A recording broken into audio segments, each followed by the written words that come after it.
Thank you, Madam Speaker. I ask for permission for a third reading amendment. Please briefly explain. Well, I had an amendment that was distributed on your desk yesterday on second reading, and it was to the judiciary report, and it went so fast that I missed my window, and I'd just like to have an opportunity to talk about this. It's a concept about paying for job losses through a fee on AI tokens. Seeing no further discussion, the motion before us is permission to run a third reading amendment on Senate Bill 189. Mr. Schiebel, please open the machine and members proceed to vote. Representative Morrow, how do you vote? Yes. Representative Morrow votes yes. Representative Weinberg, how do you vote? No, ma'am. Representative Weinberg votes no. Representative Ricks, how do you vote? Yes. Representative Ricks votes yes.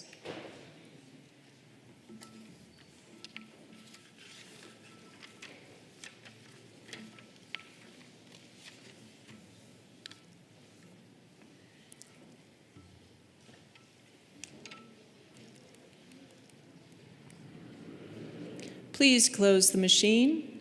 With 50 aye, 13 no, and 2 excused, permission is granted. Representative Tatone. Thank you, Madam Speaker. I move Amendment L008 and ask for it to be properly displayed. It is properly displayed. Please proceed. Thank you, Madam Speaker, and thank you, members, for permission.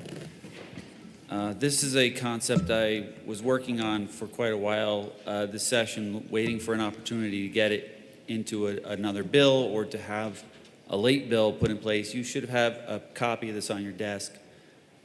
This is about human capital resilience, is what I'm calling this, and it's about the growth of AI and how it's going to affect job growth.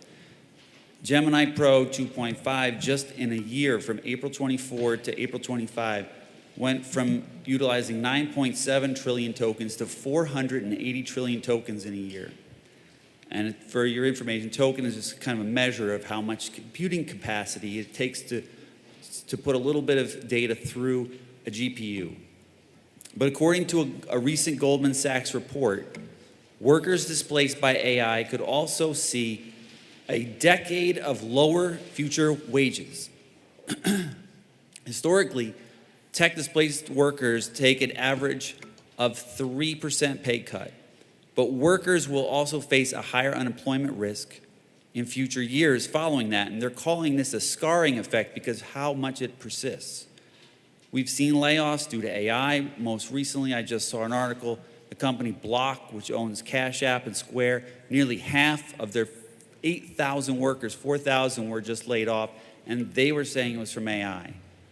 On a report just from yesterday from CBS, they were saying, a report from Challenger Gray and Christmas, that more than 1 in 4 jobs in their report were cut due to AI, and this was a leading reason of AI loss for the second month in a row.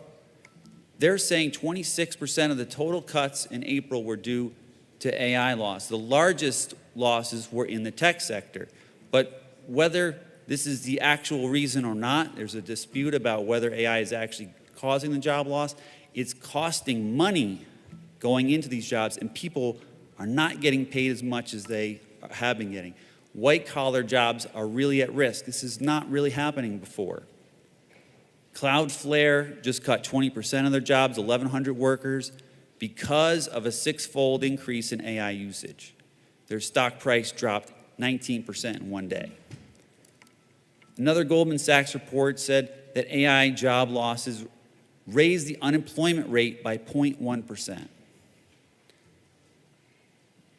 A report from the Tampa Bay Business Wealth Journal said that when white-collar jobs decline, housing is impacted negatively, with rising delinquencies, foreclosures, and a softer lending, which leads to fewer buyers. The Federal Reserve Bank of Philadelphia found that an average mortgage default rate will jump 2.4% for unemployment, and now it'll go up to 8.5% unemployment, and that's going to triple the rate of defaults. First, we'll see a freeze in the housing market, and then we can see a crash in the housing market. The housing downfall due to AI is different from previous ones we've seen because this will be targeted at income. Even rental owners cannot assume that they're safe because demand will rise, maybe, but the tenant quality will decrease and missed rent payments will increase. This can happen rapidly, and we must be ready to respond. We already are strapped for cash in this state, and if we experience more unemployment, more lower wages, and other economic disruptions, we will see a big problem, and we have to have the tools ready to go. What this amendment does is it defines who pays a fee on AI usage, and it's the big tech companies. It's geared towards the ones with the biggest models, the biggest creators, and this is based on a 2023 White House executive order, which the definitions come, and this is going to impose a fee of 20 cents per million tokens. They sell a million tokens for about $5. And the LCS economists estimate that this amendment could generate $3.1 million a year from the top AI companies. We did a bill just not that long ago that put a fee on video games that would raise $22 million. Don't forget that we voted for that and we passed it out of here. This would only generate $3.1 million from the top companies doing AI with the total market capital of $3.7 trillion. And we would be imposing a $3.1 million fee. The funds would go into the build authority. We voted for this last year. This is a special purpose authority to create infrastructure and jobs, union jobs, in our state. This amendment will also allocate up to 10% of the collected funds to be available by the Just Transition Office and adds in some provisions to adapt their work to respond to new high-tech induced job losses. If we don't act now, even one more year, we could see significant effects to AI job loss. This is a small step to respond. And while this concept did not get a proper hearing and a conversation, I wanted to express my concerns and ideas on the record and express some disappointment that such a serious issue with a reasonable solution has been cast aside because of fear of the big tech companies and, frankly, a lack of political will. There should be no conflict with the Internet Freedom Tax Act or TABOR. It's addressed in this bill. And you really got to think about it. This is very similar to the extended producer responsibility. That bill put a fee on companies that are creating trash in our state, and we said, you have to clean it up. What I'm saying with this amendment is that if you're going to create job losses due to AI, that you need to contribute to the problem that you're causing. Let's not respond to a crisis later on. Let's have a plan in place and let's start to prevent what's happening, because you know what the old saying says, a gram of prevention is worth a kilogram of cure, and that's just for the scientists in the room. But this could be a cure that really helps us alleviate a problem that everybody's been thinking about. And vote your conscience on this. I know it hasn't been talked about. I know it hasn't been put through very much, but this is a good concept that people should really start to pay attention to and look into, and maybe next year we can get some bigger conversation, but I would like to see this voted on, and I'll be voting yes on it. Assistant Majority Leader Bacon.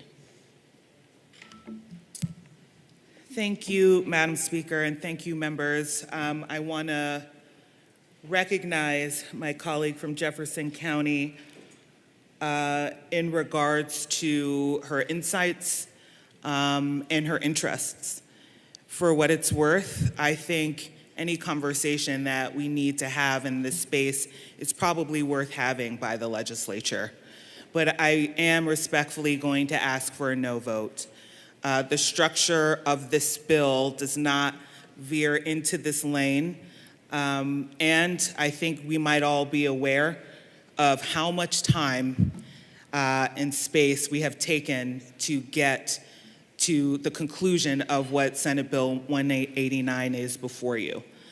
So I will end with a little bit of deference here and saying thank you to the original bill sponsors of Senate Bill 205, which includes my colleague here from Jefferson County, my colleague from Adams County, and my, call him my uncle from Denver, the majority leader in the Senate.